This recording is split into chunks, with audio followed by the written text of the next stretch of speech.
Halo, perkenalkan nama saya Asmia Aulia, saya dari D4 Arsitektur Bangunan Gedung, kelas 4B, Politeknik Negeri Pontianak. Di sini saya akan menjelaskan tentang materi apartemen pada studi perancangan terpadu 1. Lalu masuk pada studi literatur apartemen. Apartemen merupakan tempat tinggal suatu bangunan bertingkat yang lengkap dengan ruang duduk, kamar tidur, dapur, ruang makan, toilet, dan kamar mandi yang terletak pada satu lantai bangunan bertingkat yang terbagi atas beberapa tempat tinggal yang dipisahkan secara horizontal dan vertikal agar tersedia hunian yang berdiri sendiri dan mencakup bangunan bertingkat rendah atau bangunan tinggi, dilengkapi dengan berbagai fasilitas yang sesuai dengan standar yang ditentukan.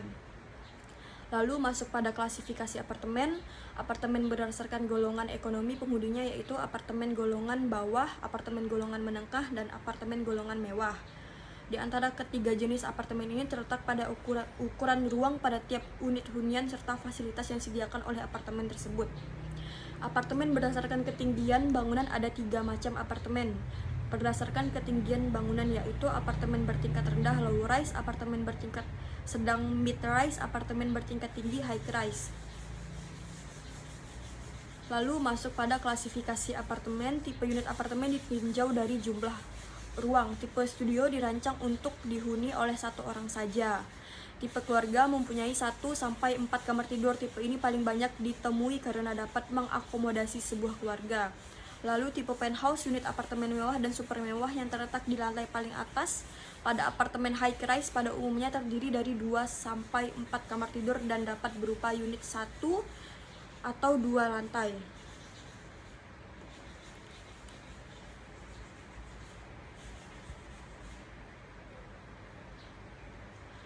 Lalu masuk pada studi kasus 1, karena di sini tidak terdapat apartemen. Lalu saya melakukan survei pada Rusunawa. Di sini pada studi kasus 1 saya melakukan survei pada Rusunawa Harapan Jaya yang terletak pada Jalan Kota Baru, Pontianak. Rumah susun sederhana sewa atau yang disingkat dengan Rusunawa adalah bangunan yang bertingkat dibangun dalam satu lingkaran yang terbagi dalam bagian-bagian yang distrukturkan secara fungsional dalam arah horizontal maupun vertikal dan merupakan satu-satunya yang dapat masing-masing dapat disewa dan digunakan secara terpisah, terutama untuk tempat hunian. Dengan fasilitas bangunan PDAM, listrik, kamar tempat tidur, toilet, mushola, dan CCTV. Lalu selanjutnya masuk pada studi kasus 2, yaitu Rusunawa Jeruju di Jalan Komyos Sudarso, Sungai Beliung, Kecamatan Pontianak Barat, Kota Pontianak. Rusunawa Jeruju memiliki jumlah kamar sebanyak 300 lebih kamar yang dibagi menjadi 2 bangunan yang berada pada Jalan Komyos Sudarso, Sungai Beliung, Kecamatan Pontianak Barat, Kota Pontianak, Kalimantan Barat. Bangunan ini memiliki bentuk persegi panjang dan bangunan ini juga bertingkat 3. Bangunan ini memiliki halaman area parkir, terdapat bagian belakang bangunan yang dipisahkan menjadi 2 bagian parkir. Fasilitas bangunan yaitu PDAM, listrik, kamar tempat tidur, toilet, mushola, dan CCTV. Lalu selanjutnya studi kasus 3, yaitu pada apartemen Galeri Ciumbeluit 3 pada Jalan Ciumbeluit nomor 67, Kelurahan Hagar Manah, Kecamatan Cidadap, Kota Bandung, Jawa Barat. Lokasi apartemen Galeri Ciumbeluit 3 berjarak kurang lebih 5 menit dari University Parahyangan dan ITB. Apartemen ini membidik pasar kelas menengah, mengusung konsep hunian life connected yang berarti menyeimbangkan kesibukan aktivitas Anda dengan kesejukan alam.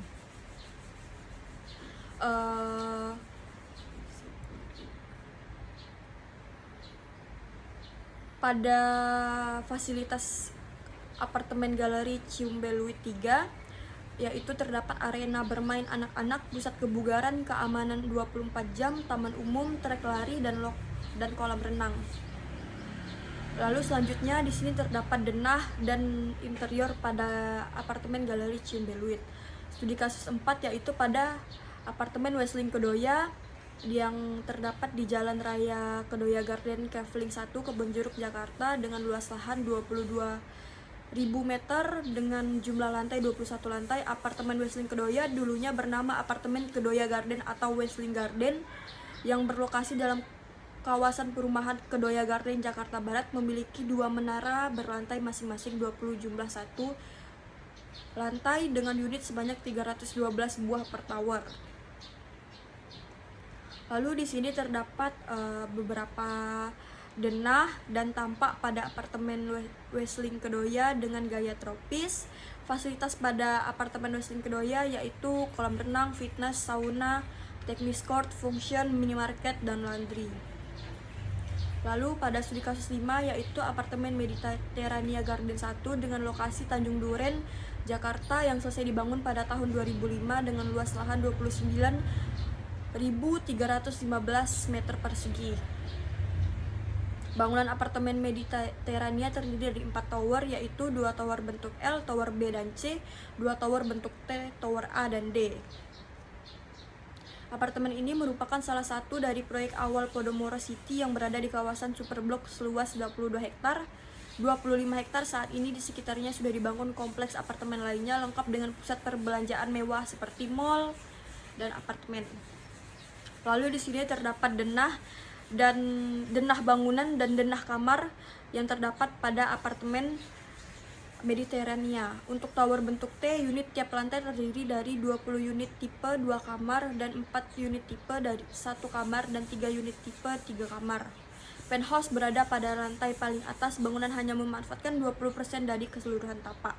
Fasilitas pada apartemen tersebut yaitu terdapat fasilitas umum, public atau public space seperti salon, kafe, refleksi, hero, ATM, kolam renang, taman, bak pasir, lapangan tenis, basket, dan gimnasium.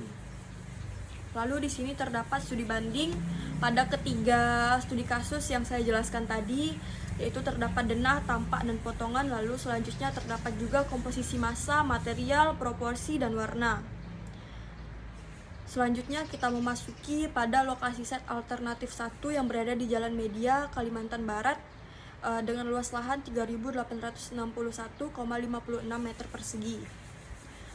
Selanjutnya pada lokasi site alternatif 2 yang berlokasikan di Jalan Sepakat 1, Pontianak, Kalimantan Barat dengan luas lahan 3.873,95 meter persegi.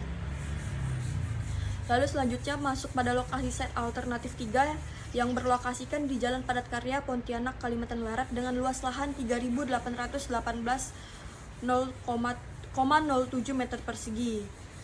Lalu setelah lokasi set kita menemukan scoring site yang mempertimbangkan kriteria perbandingan dan penilaian sebagai berikut dengan kriteria lokasi, guna lahan, luas lahan, kedekatan fasilitas publik, aksesibilitas, pertimbangan bencana, peraturan setempat yaitu GSB, KDB, KLB, dan skor. Yang saya temukan di sini dengan skor paling tinggi yaitu site nomor 2 pada Jalan Sepakat 1 dengan luas lahan 3.873,95 meter persegi. Lokasi strategis terletak di area rumah kepadatan tinggi, dapat dengan mudah diakses, lahan tidak terkena banjir, dekat dengan rumah sakit, pusat perbelanjaan, dan pendidikan. Lalu masuk pada data tapak dengan GSB 7 dan RMJ 12. Lokasi tapak berada pada Jalan Sepakat 1, Pontianak, Kecamatan Tenggara, Kota Pontianak, Kalimantan Barat. Pertimbangan pemilihan lokasi tapak yaitu akses ke dalam dan keluar mudah dijangkau, tersedianya lahan untuk mendirikan proyek, terletak di pusat kota, lokasi yang cukup strategis. Lalu kita masuk pada data existing. Pada bangunan di sini terdapat utilitas dengan tiang listrik yang berada di sekitar site berjarak kurang lebih 50 meter tiap tiang pada jalan utama. Lalu vegetasi pada site berupa pohon rindang dan rumput liar. Lalu selanjutnya pada matahari terbit pada area kanan site dan terbenam pada area kiri site. Aksesibilitas pada site ada 2, yaitu pada Jalan Sepakat 1 dan gang buntu pada kiri site di samping kiri site. Kebisingan terjadi pada jalan utama yaitu Jalan Sepakat 1 dan perumahan pada kiri site. Drainase yang terdapat pada site berupa parit di tepi jalan utama dan selokan di samping kiri site. Arah angin pada saat angin muson timur April hingga Oktober, angin bergerak pada arah timur ke barat. Pada saat angin muson barat Oktober hingga April, angin bergerak pada dari arah barat ke timur. Angin di wilayah Pontianak bergerak dari arah barat dengan kecepatan sedang. Lalu selanjutnya pada analisis peraturan, yaitu terdapat data, analisis, dan respon. Dengan data sesuai peraturan Simtaru pada Perda nomor 2 tahun 2013 Kota Pontianak pada Jalan Sepakat 1 terdapat GSB 7 meter, KDB 60% dan RMJ 12. Data tapak bangunan akan dimundurkan sekitar 7 meter dan KDB yang dibangun sekitar 60%, kemudian untuk tinggi bangunan 8 lantai. Lalu selanjutnya terdapat analisis matahari dengan data seperti di bawah dan analisis yang respon yang saya dapat pada analisis matahari tersebut, yaitu lokasi tapak pada area samping kanan dan belakang sangat cocok untuk dibuat banyak bukaan berupa jendela dan ventilasi karena sinar matahari pagi sangat bagus untuk kesehatan tubuh. Lokasi pada area samping kiri dan depan side diberi bukaan secukupnya dengan tambahan shading untuk mengurangi sinar matahari yang masuk. Lalu selanjutnya masuk pada analisis aksesibilitas dengan data, analisis, dan respon seperti di bawah. Dan respon menambahkan rambu masuk dan keluar pada depan side, menambahkan trotoar pada tepi jalan depan side untuk mempermudah pejalan kaki. Lalu masuk pada analisis kebisingan dengan respon yang saya dapat, area dinding dapat dipasang drywall atau panel papan gipsum yang ditempel pada permukaan tembok ruangan sangat efektif untuk meredam suara dari luar. Lalu bagian depan dan kiri diberikan double skin fasad dan bangunan dimundurkan untuk menghindari kebisingan. Lalu pemberian pagar yang berfungsi mengurangi tingkat kebisingan. Lalu selain dari pagar, di sekitaran tapak juga dapat ditambahkan beberapa vegetasi yang berfungsi mengurangi kebisingan. Pemberian tanaman dapat mereduksi kebisingan. Lalu selanjutnya pada analisis vegetasi dengan data dan analisis seperti yang ada di bawah tersebut dan respon, bagian depan dan kiri side akan ditambahkan beberapa pohon palem dan tanaman hias, yaitu pucuk merah dan tanaman boxwood yang ditata rapi. 2 bagian depan samping kanan dan belakang side akan ditanami pohon palem. 3 pada area parkir dalam side akan diberikan pohon yang teduh seperti pohon tanjung serta tanaman hias lain agar terlihat bangun pada area dalam side.